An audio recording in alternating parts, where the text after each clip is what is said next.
Good morning, Commissioners, and good morning, everyone, and welcome to the July 7, 2022 Cumberland County Commissioners Workshop meeting. If you would please stand and join me in the Pledge of Allegiance.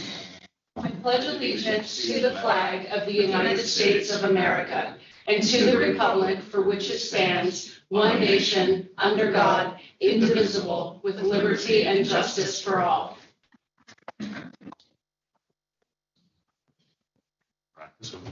I practiced on my way in here. Good morning, everyone, again, and thank you. And I call this meeting to order at 9 a.m. And at this time, I open up the floor to public comment.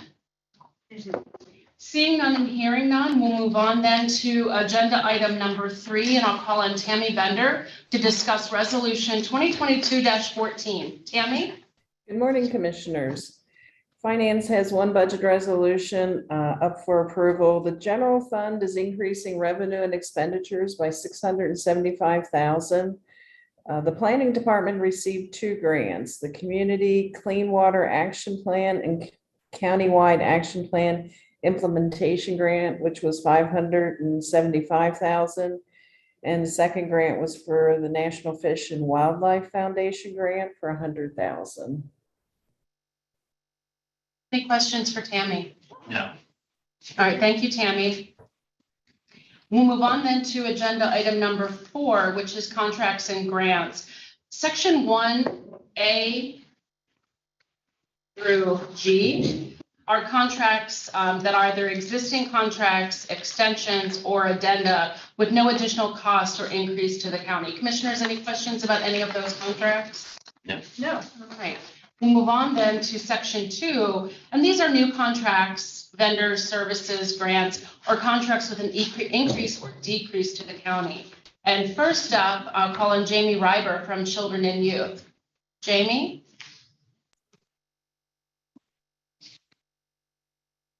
Sorry, couldn't get my camera on there. Good morning, Commissioners. I have a couple of contracts for the 22-23 fiscal year. The first one is City Mission Livingstones. We did have a contract with them last fiscal year. However, the program we contracted with them for was a detention program, which they're no longer offering. And now we are going to contract with them for their Promise House program. It is at a rate of $200 per day. And it is an independent living program for youth 16 to 21 years old for both CYS and JPO. They are increasing their rate from $185 to $200 for this fiscal year, and they are below the state maximum allowable, which does not have any additional cost to the county. The next one is Drug and Alcohol Rehabilitation Services. One of their programs is a drug and alcohol program that is completely funded by the behavioral health plan. The other one is a supervised independent living program, and they are increasing that 1.35% from $193.63 a day to $196.25 a day, just due to basic increased cost of salaries and benefits and day-to-day operations. They are also at the state maximum allowable to allow for reimbursement from federal and state funds. The next one is Justice Works. They are an in-home service program for us. They provide services for truancy and some emergency case-by-case basis for in-home families. They are increasing their rates for STOP, Just Care, and Y-Try, which are our 3 most used programs with them. They're increasing them 3.5%. Due to cost of living, increase to staff salaries for retention, increase in mileage reimbursement, and additional trainings for their staff. They typically do not request too much of an increase and have only had 1.3% increase in the last 3 years. The next one is Marquee Behavioral Health. This is just an agreement between Marquee Behavioral Health and our agency to share information. There is no money tied to this agreement. The next one is Pinckney's Vineyard of Faith Ministries. They are a new program for us. They are certified as a specialized setting program. They are specialized setting for youth at risk of sex trafficking and pregnant youth. We actually have a child that needs this program and this service, so we are contracting with them now to service this particular child. They have 4 different rates. One is a mother-child, one is a mother, one is for the child only, and then one for mother with multiple children. So we'll just be using the mother and the mother-child one, and they are at the state maximum allowable rates also. Finally, we have Presley Ridge. They provide both in-home services and foster care services. They are increasing their foster care services between 0.10% and 1.68%, very minimal. They are giving increases to their foster parents. And then we have our 2 in-home programs that are parenting services, and they are increasing by 2.99%. They have minimal increases over the years. They've had increased trainings for their staff and personnel costs, and they are within the state maximum allowables also. Any questions? All right. Thank you, Jamie. Very thorough, as always. All right, we'll move on then to agenda item B. And Detective Jonathan Mays is actually here with us to discuss the district attorney's. So after the approval we submitted for the grant, we've received the grant for this upcoming year, July to July. That's coming from the Pennsylvania Gaming Control Board. It's a law enforcement grant. It funds detective salary, partial DA salary, overtime benefits, some equipment. It'd be the 3rd year that we'd be receiving this grant. They didn't change anything in our application as it was submitted. So you're asking if we can take that money. All right, any questions? Yeah, good question. Is there an area in the county that's most of this gambling is occurring? Yeah, you'll see it throughout the county. Okay. These machines, the one particular one, and we see different things. We see some lottery kind of stuff going on Facebook, very minimal of that, but the biggest area is these games of skill, and you see them in bowling alleys, you see them in vape shops, you see them bars, all over the county, in any kind of retail location you can think of. We've done 2 search warrants where we've seized a total of 23 machines, and between the 2 locations, about $50,000, and we have some charges pending in one of those 2 cases. Thank you. Any other questions? All right, thank you very much. Thank you. Next up is Ryan Simon, who's presenting for drug and alcohol. Ryan? Good morning, commissioners. The first one is Daystar. Daystar provides halfway house services for us. They're asking for a rate increase of $16 a day. That would put them in line with the average for other halfway houses that we contract with. The next one is Pennsylvania Counseling Services. They're one of our outpatient providers, and we would like to increase our outpatient rates for all of our providers this year.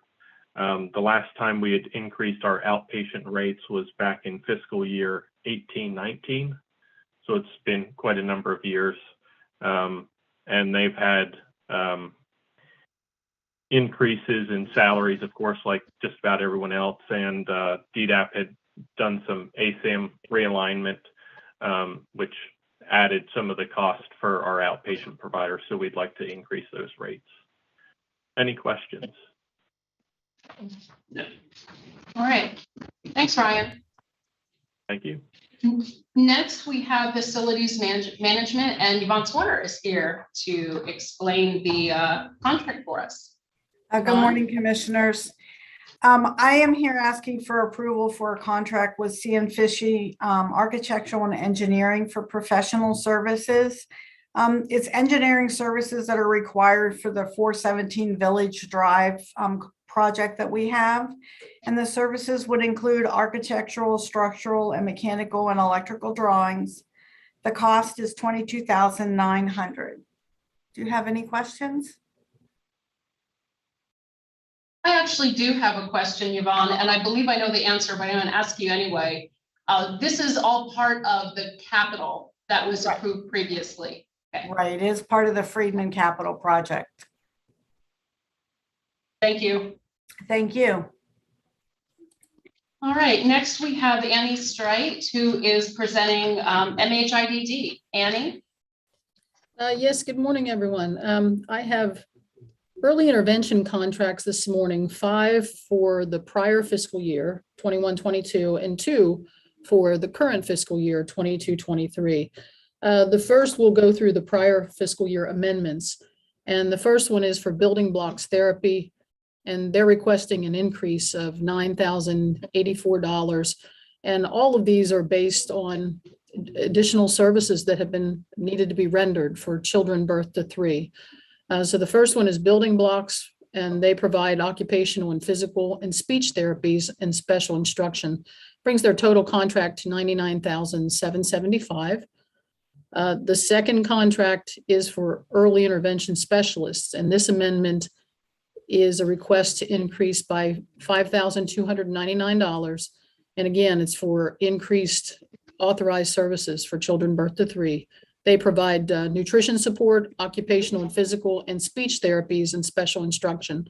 That brings their total contract to $93,581. The third amendment is for Jenna Vader Velden, and this amendment is requesting an increase of $2,337. Again, for increased authorized services, and she provides physical therapy, and that brings her total contract to $37,194. The next amendment is for Kimberly Snowden. This amendment is a request to increase by $6,812. And again, just for increased services for children. She provides speech therapy, and her total contract is $58,000. The fifth amendment is for Leanne Broadbent, and this amendment is a request to increase by $1,634, and it's for increased authorized services. She provides speech therapy, and that brings her total contract to $18,985. Do you have any questions on the prior fiscal year amendments? I actually do, Annie. Are these all state funded, or is some of that funding, is that decision yet to be made? Well, I think the decision is yet to be made. I will say that Ocdel did increase rates for providers, which I believe will take effect this fiscal year. Typically, though, they always do cost settle with us. We've never had to dip into the general fund. So far, we've never had an issue. Any other questions? No, any questions? Okay. Okay, then I'm going to move on to the current fiscal year contracts. Invo Healthcare Associates, and this is a renewal, and it's actually a decrease of $37 for the current fiscal year. Brings their contract to $89,868. And the second contract is for UPMC Pinnacle, and it's for their Infinite Development Program. And it's a decrease of $32,181. And they provide diagnostic evaluations, occupational, physical, and speech therapies and special instruction, again, for children birth to 3. And that brings their contract to $191,219. Any additional questions? All right, thank you. Thanks, Annie. Move on then to public safety, and Brian Hamilton is joining us to discuss the Hexagon addendum. Brian? Good morning, everybody. We're requesting approval of our Hexagon CAD computer-aided dispatch for a change order number 6. That'll be in 2 parts. The funds used for this change order will be paid for with a credit that we've accrued throughout the duration of the project. The total of the credit is $165,894.55. That was accrued by removing 4 CAD to CAD connections, and that's where we connect our CAD system with another county's CAD system to do business electronically. They just weren't ready to move forward yet. We wanted to get this project closed. So that's part of it. Additionally, we earned some credit by hosting a lot of our training sessions throughout the project virtually, where they would have been done in person, which saved a lot of travel and lodging cost due to the COVID restrictions. And then there was a few features we just chose not to use. So that's where that credit came from. Part one of the change order includes some virtual server updates, clean modifications that will enable law enforcement officers to see vehicle and operator information within CNET. CNET is a reporting software that many of the police departments throughout the county use, and this interface will automatically dump that data into CNET, where today they have to do that manually. So every time, for example, a police officer does a traffic stop, all of that vehicle information and driver information, they need to enter in manually. So this will certainly help their efforts. We'll be creating an interface that automatically generates unit times reports that will auto send upon a completion of an incident. Right now, dispatchers need to perform this task manually for each fire and EMS incident that we dispatch. So it'll make much better use of their time and streamlining that process. We'll also be creating redundant servers that will enable tech staff to decrease downtime of various systems when we do our monthly security patches. We got some admin training for our newest tech staff member. And the total of part one of the change order is $89,391.32. Part two of the change order will include, this one just came about us recently, about a month or so ago, where state police issued to all counties, all 911 centers that have CAD systems, where we have to modify the messaging format used between Clean and our CAD system. PSP Clean is the governing entity for querying those license plates and drivers and those types of things. Like I said, they require an update to format how those messages are configured to meet the new National Information Exchange model. And like I said, all CAD customers, well, specifically Hexagon, I'm sure all CAD customers across the county will be doing the same thing. So the total for part two, that's the only thing in part two, since that we just received that total is $9,362.37. Total credit funds being requested to be used for parts one and two of the change order is $98,753.69. The remainder of the credit in the amount of $67,140.86 will be applied to those CAD-to-CAD interfaces once those counties are ready to move forward. And we know for sure that Perry County and Franklin County are among ones that are ready to move forward. So those will be new projects in the CAD system once we process this change order. This change order will also close the project and will trigger the final payout from the original capital project in a total of $230,602.60. No funds are being requested from general fund account for any of the change orders. Does anybody have any questions? Thank you, Brian. Oh, go ahead, Commissioner. Thank you, Brian. You're welcome. All right, next we have Justin Miller to discuss two grants, both an acceptance and an application. Justin? Morning, Commissioners. First grant, back in September of last year, you approved applying for a 902 recycling grant for several things. One was additional money for the cost of a horizontal grinder that we bought in 2019 that a previous grant did not cover, a paper shredding and baling system and associated pole building to house that, And finally, a food waste chopper and stand to support a Dickinson College food waste composting project at an anaerobic digester that they're building.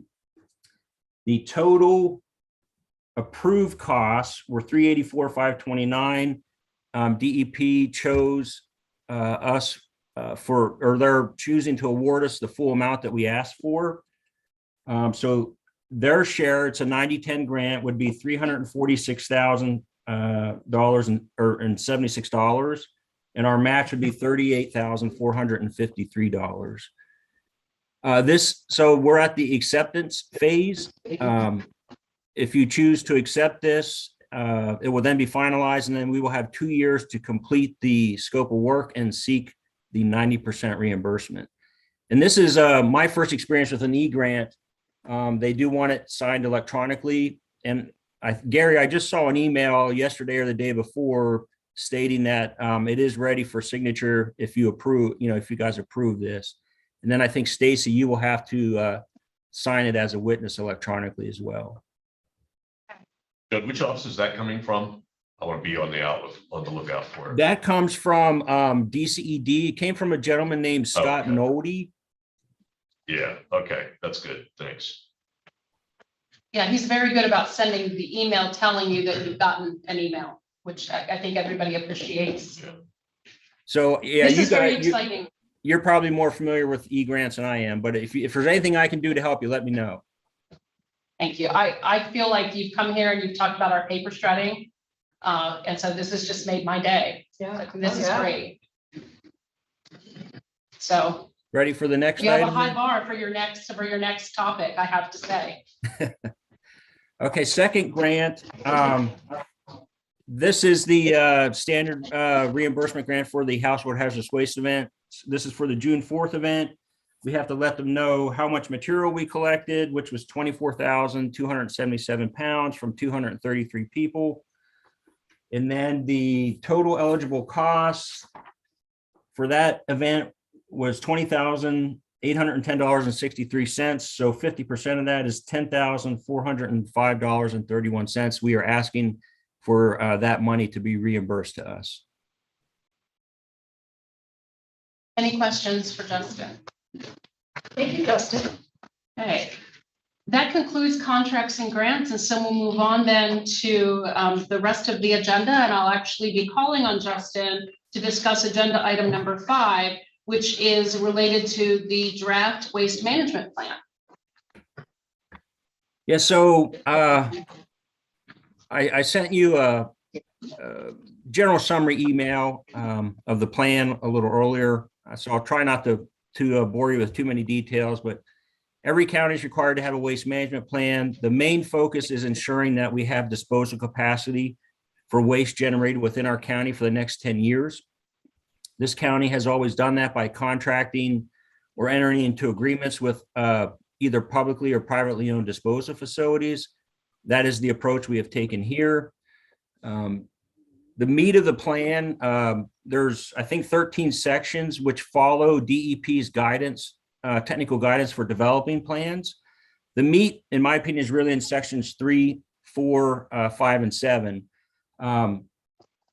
In section 3, we calculated what we need for the next 10 years, and we've, through questionnaires to disposal facilities, have ensured that we have enough capacity to meet that requirement. Section 4 is dedicated to recycling. Real quickly, we just call for strengthening of both municipal and county programs. In addition, we recommend a feasibility study for improving our recycling center, turning it into more of a multi-purpose convenience center, and to target food waste. That's like the next item on the horizon for. It constitutes a lot of the waste stream. So if we can tackle that. Section 5 is the recommended structure, and it's basically continuing the way that things are being done now in the county. Contracting with private companies to provide curbside services at the municipal level, and the county continuing to provide its special waste programs. And then the section 7 is the implementing entity. That will be the county. And I have worked, I should have said earlier, I've been working with the authority to develop this plan. The authority was created in 1975, so its charter expires in 2025 at 50 years. And we're recommending to let that expire and make them an advisory committee, which is really what they're doing now. So that's the kind of the meat of the plan. We're at the final step where we have to, at a minimum, send the plan to our municipalities for 30 days, but we want to put it out for display for the entire public. So that's what I'm asking for your approval, is to put the plan on public display and open it up to comments from the public. Any questions for Justin? Judd, I have one question. So does the plan in any way tie our hands? I know you've listed a number of notional concepts here for some new directions, but as we've all seen, this area is changing a lot and changing pretty rapidly. So we may not want to be confined to those, or we might want to pivot to something else. Does the plan tie our hands in any way, limit us, and if we're specifying these certain ones, and say no grant money becomes available for food recycling, or we decide there's a different way to go? Do we have the flexibility? No, I didn't. For a lot of the recycling chapter are really recommendations, Gary. They're not commitments that we're going to actually do something. Now, I will say some of our existing programs, the state has kind of indicated that they are required components of our plan, i.e. the yard waste recycling equipment program, household hazardous waste, and electronics recycling. If we decided to end those, we might, you can do that. You just have to go back and revise your plan. They could determine that at that point, it's a substantial plan revision, which would be just a little more involved in public participation. Okay, thank you. Any other questions for Justin? Stacy, if I could just make one quick comment. Judd didn't mention, he completed this plan in-house with the assistance of the authority. And I think that's a big point that we don't want to miss. In the past, we've done this with consultants, and you're talking $50,000, $60,000 for a consultant to do it. Justin took this on in-house. Not only did he save us a lot of money in doing that, the plan is much better because he's our expert. He knows the recycling industry better than anyone, and working with the authority, working with our landfills and others just with the disposal capacity. We have a really solid plan that is finely tuned to what we're doing in Cumberland County. So a lot of kudos to Justin to taking that on himself and not simply just saying, let's hire a consultant to do the work. He took that on and saved us money and gave us a better product.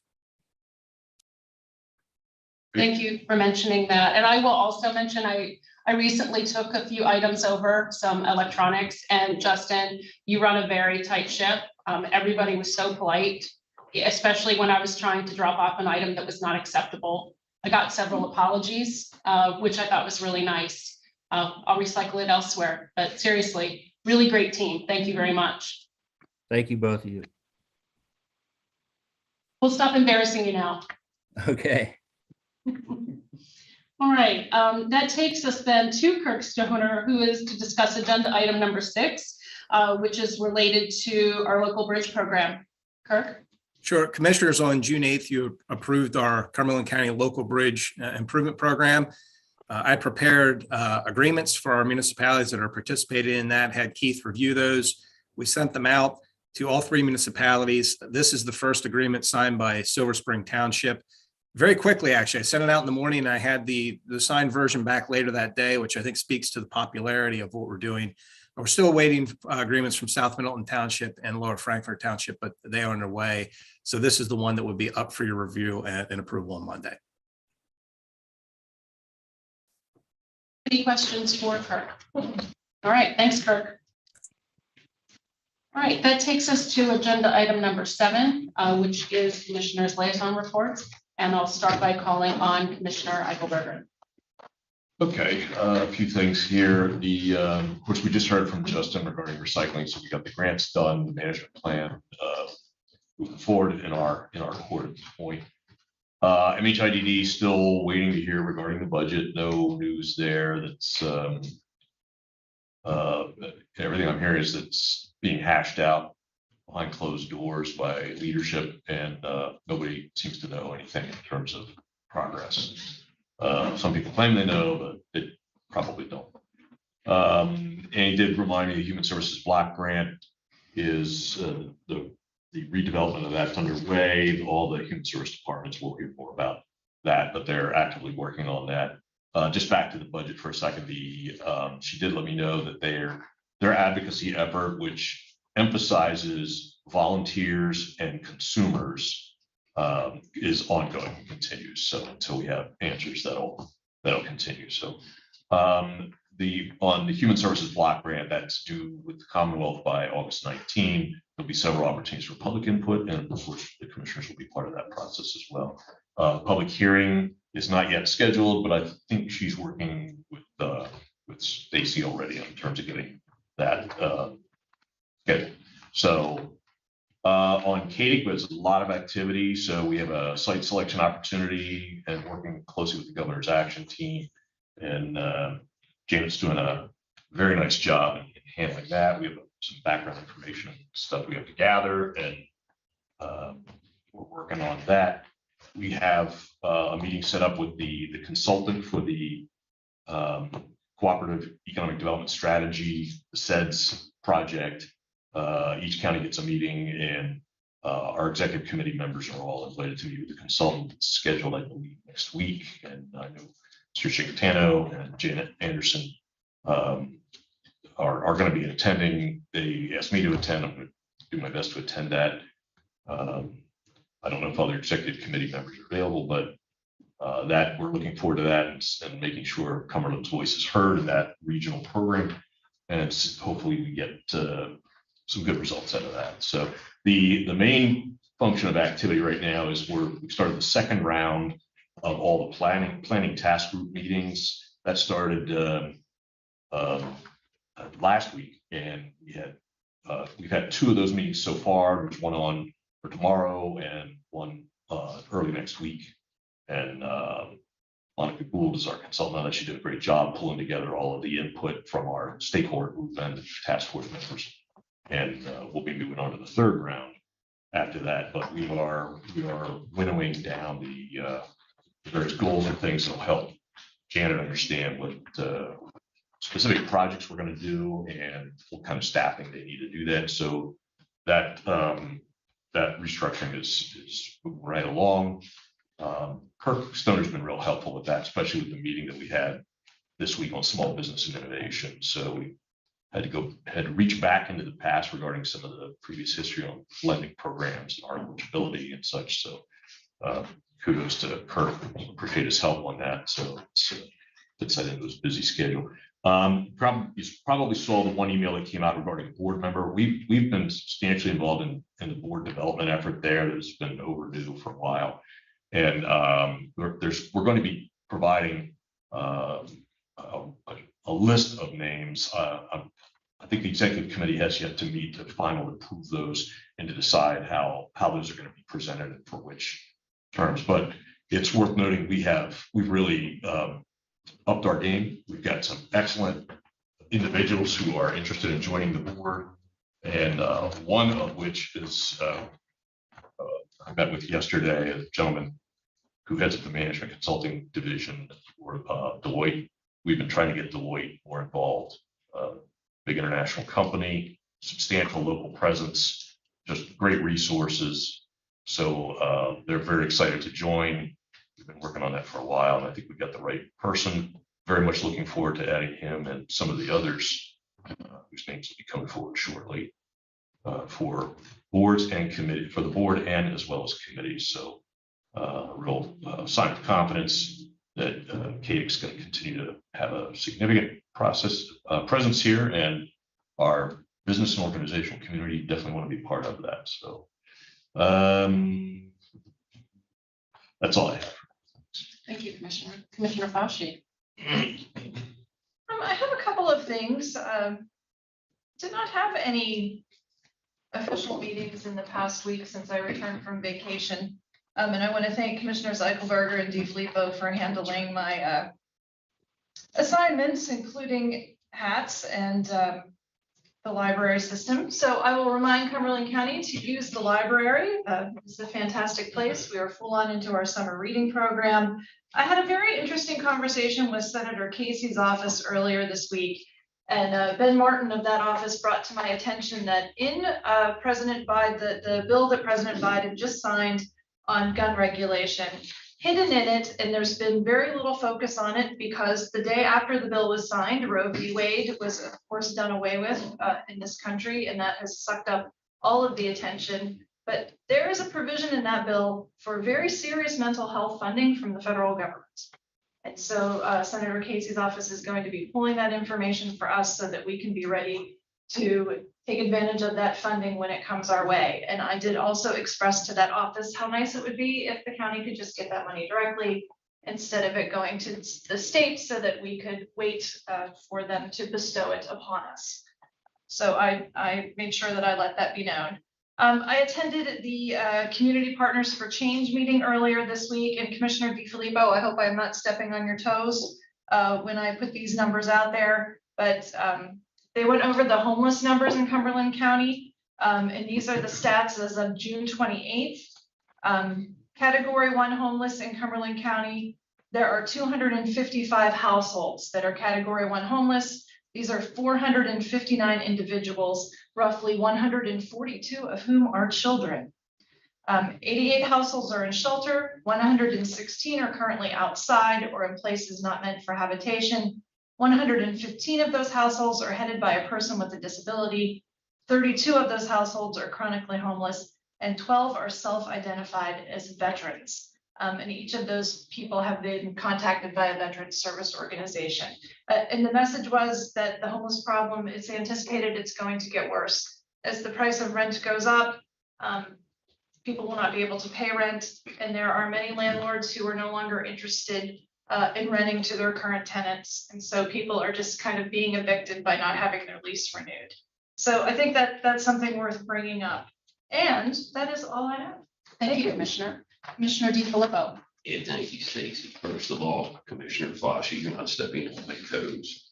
That's something I wanted to mention, by the way, here as part of the Housing and Redevelopment Board meeting, which was held June 30th. Affordable housing is a big issue. And Mary Kuna and I have been talking about maybe coming up with some different topics, different ideas to address this, and hope to have some more information shortly for everyone. The Housing and Redevelopment staff did participate in Jubilee Day in Mechanicsburg, and there was good feedback from what I was told. The new website for the Housing and Redevelopment Authority is almost ready, not quite, still in process. Executive Director Mary Kuna attended a Perry County Chamber of Commerce breakfast and was also attended by the Perry County Commissioners. The last meeting, we received updates regarding the Section 8 housing, choice voucher program, homeless and special needs housing program, and overall budget reports. In addition, the board approved the MOU with the South Central Workforce Development Board for program year 2022. Moving on, the Conservation District met on June 28th. You may recall that there was an envirothon competition held a couple of months ago where Cumberland Valley took first place and represented our county in the state competition, and Cumberland Valley folks finished 18th in the state.